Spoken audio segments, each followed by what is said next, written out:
Falar sobre as fátuas religiosas no judaísmo não se limita apenas a simples regras jurídicas que organizam a vida de seus seguidores, mas vai além, revelando práticas estranhas e às vezes chocantes que mostram como os textos religiosos podem ser usados como ferramentas de controle social e político. Entre os textos antigos da Torá e as interpretações modernas dos rabinos, surgiram fátuas que geraram amplo debate, não apenas dentro da comunidade judaica, mas em todo o mundo, devido às flagrantes contradições com os valores humanos contemporâneos. Desde fátuas que justificam a violência contra os palestinos, até outras que restringem a mulher em nome da modéstia, e fátuas que proíbem felicitar os não-judeus em seus feriados ou impõem rituais estranhos no casamento, na pureza, na alimentação e até no corte de unhas, nos deparamos com um sistema religioso que reproduz o isolamento e o fechamento e que consagra a autoridade dos líderes religiosos sobre os detalhes da vida cotidiana. Será que essas fátuas são apenas interpretações rigorosas que já se tornaram obsoletas? Ou são um reflexo de uma visão mais ampla, que busca impor hegemonia religiosa e política sobre os seguidores do judaísmo e o mundo ao seu redor? Neste vídeo, vamos revelar juntos as fátuas judaicas mais estranhas que irão surpreendê-lo e mergulhar em suas dimensões históricas, sociais e políticas para entender como elas se tornaram ferramentas de controle e opressão sob o manto da religião. Então, fiquem conosco até o final e não se esqueçam de nos apoiar dando like no vídeo e se inscrevendo no canal para receber todas as novidades.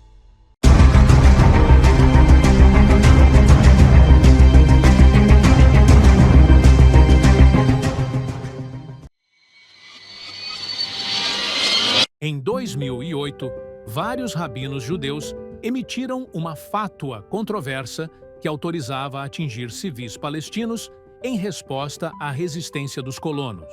E aqui fica clara a estreita relação entre os textos religiosos e os interesses políticos, já que a religião é reutilizada para conferir legitimidade a ações que poderiam ser rejeitadas em outros contextos religiosos. Por meio desta fátua, alguns rabinos concederam uma cobertura religiosa a políticas de violência e agressão, transformando a fátua de um instrumento espiritual destinado a orientar a sociedade moral e religiosamente em uma ferramenta política usada para servir a agendas nacionais. Esta fusão entre o religioso e o político não foi apenas uma sobreposição passageira, mas tornou-se parte da estrutura intelectual que sustenta a violência sistemática israelense.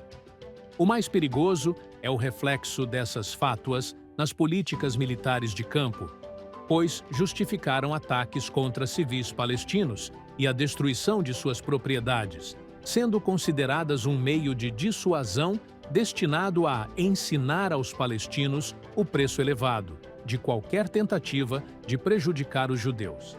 Assim, a fátua deixou de ser apenas uma opinião religiosa e tornou-se uma política quase oficial, concretizada em decisões militares no terreno.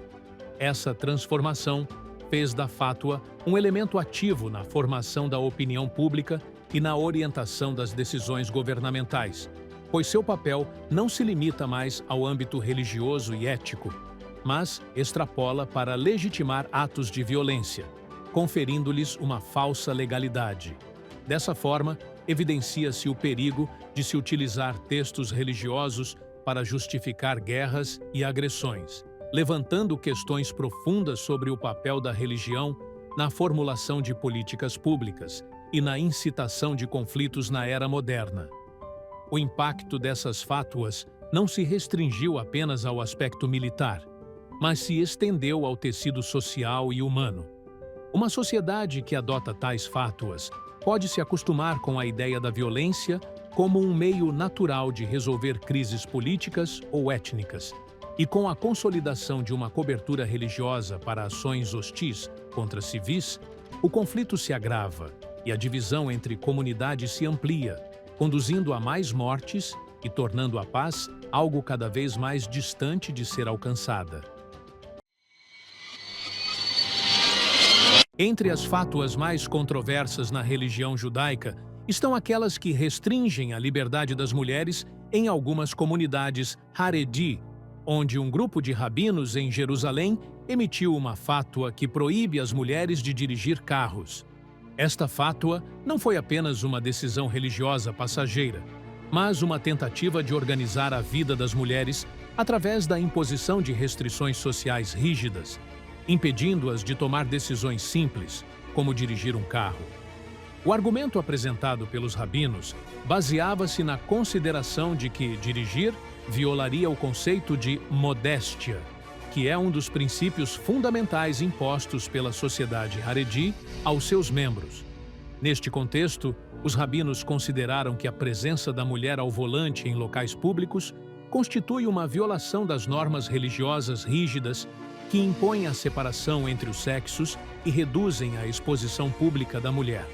Além disso, muitos rabinos acrescentaram que dirigir representa uma ameaça aos valores judaicos tradicionais, que veem a mulher como um ser que deve permanecer no âmbito doméstico e nas atividades adequadas ao seu papel tradicional.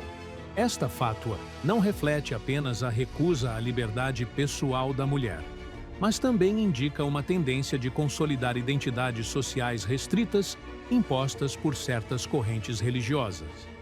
Assim, esta fátua faz parte de uma estratégia mais ampla que visa reforçar a ideia de que a mulher deve estar subordinada à autoridade do homem, seja na sua vida privada ou nas suas práticas diárias.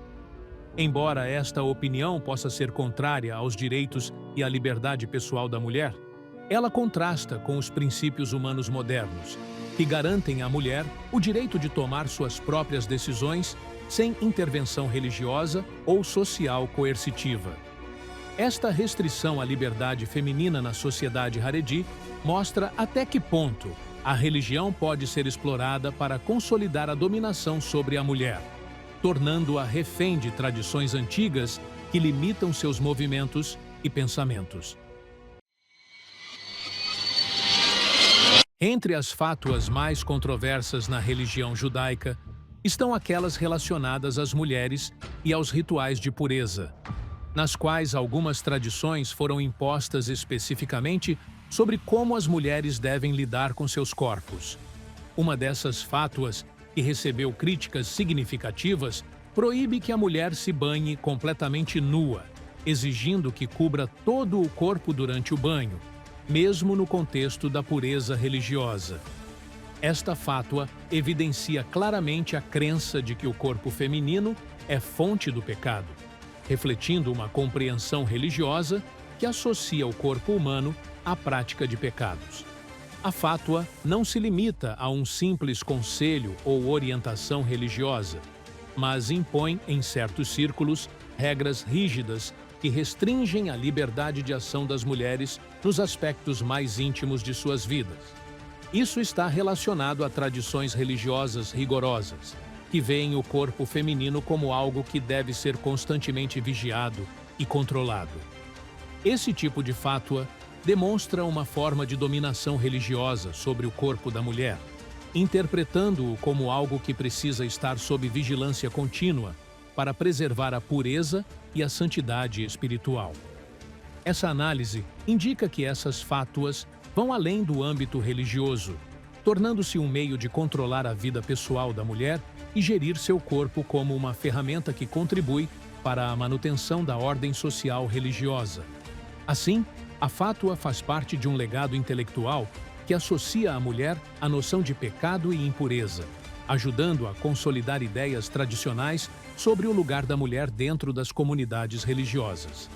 Embora essas fátuas possam surpreender alguns por lidarem com aspectos extremamente íntimos, seu impacto se estende a uma esfera mais ampla da vida social e religiosa. Elas indicam como o conceito de pureza religiosa é consolidado na relação entre corpo e espírito, e como isso influencia a percepção das práticas diárias dentro das comunidades que seguem essas fátuas. Em algumas seitas judaicas, Existe uma fátua religiosa que obriga a viúva a casar-se com o irmão do seu marido falecido caso não tenha tido filhos com ele. Esta fátua é considerada um dever religioso imposto à mulher de acordo com algumas interpretações da Torá, transformando o casamento em uma relação forçada, que não permite à mulher escolher seu parceiro com base em seus desejos pessoais ou sentimentos. Nesse contexto, a liberdade da mulher de tomar decisões sobre sua própria vida é limitada, e são impostas relações baseadas em conceitos religiosos, que podem ser antigos e não adequados às exigências da vida moderna. Esse tipo de fátua não considera o casamento como uma relação baseada no amor e na compreensão, mas sim como um dever religioso que a viúva deve cumprir. Assim, a mulher é vista como um elemento a ser gerenciado, seguindo ordens religiosas específicas, em vez de ter o direito de escolha e a liberdade de construir sua própria vida. Essas fátuas reforçam a ideia de uma sociedade que vê a mulher como subordinada a decisões religiosas e sociais, restringindo severamente seu direito à liberdade de escolha. Essas fátuas mostram como os textos religiosos podem limitar a liberdade individual na tomada de decisões pessoais, especialmente em questões de casamento e divórcio. Elas refletem tradições que afetam a posição social da mulher, tornando essas relações muitas vezes obrigatórias, sob o pretexto do dever religioso. Além de fortalecer o autoritarismo social, essas fátuas têm um impacto significativo sobre as liberdades individuais em certas comunidades.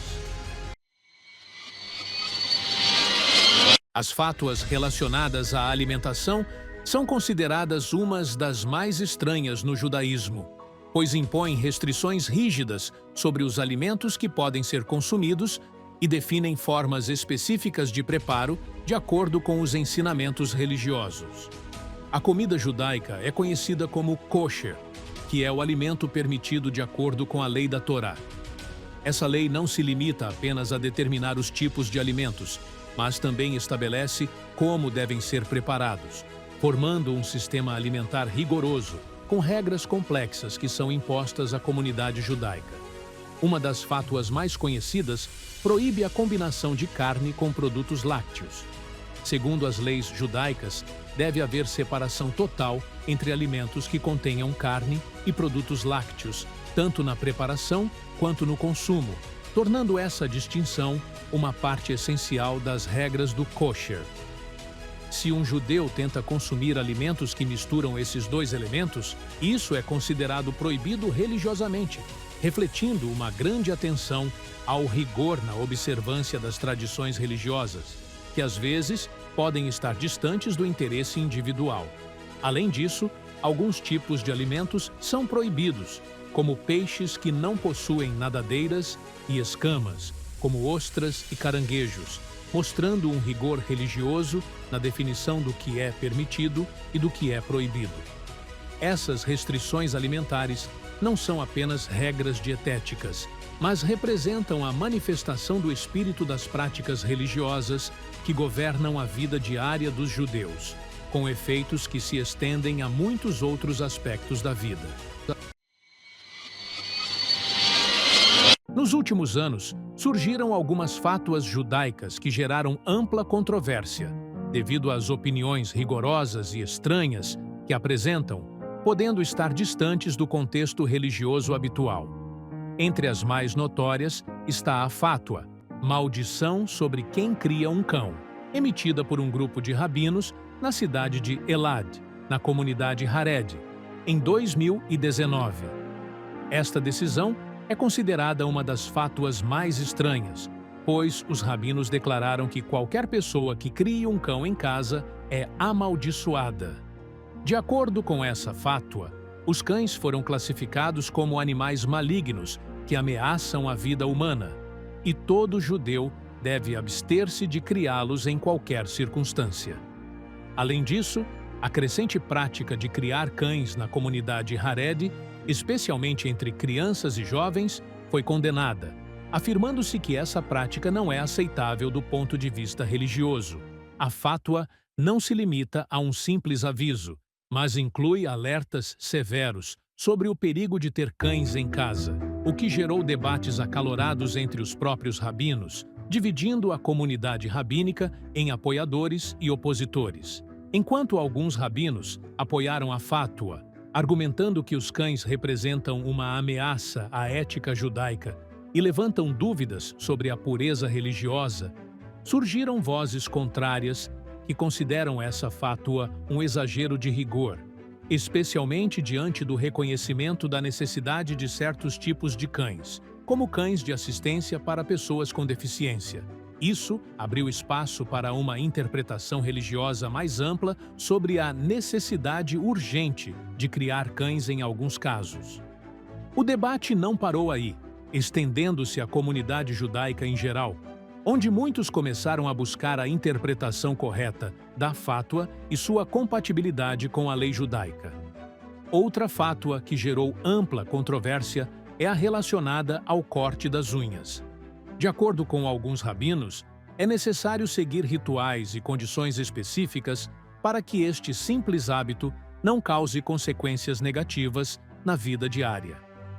Esta fátua faz parte de uma série de legislações que conferem caráter religioso aos menores detalhes da vida pessoal dos judeus.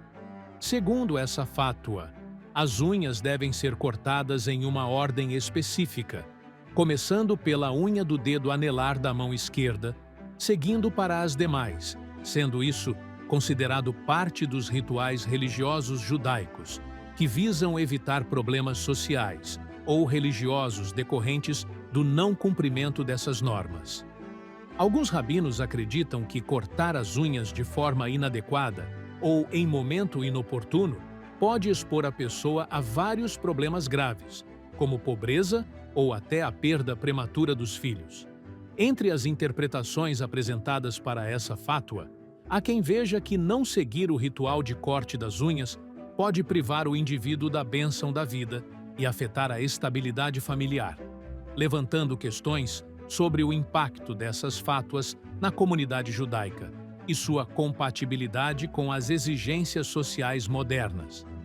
No final, essas diversas fátuas mostram como a jurisprudência judaica pode se transformar, em algumas ocasiões, em um instrumento de poder religioso e político. Enquanto alguns veem nessas fátuas uma expressão de apego às tradições religiosas, outros as enxergam como ferramentas para consolidar o autoritarismo e o controle sobre a vida cotidiana das pessoas. E assim, chegamos ao fim do vídeo de hoje. Não perca a oportunidade de acompanhar todas as novidades, inscrevendo-se no canal e ativando o sininho para receber tudo o que há de novo.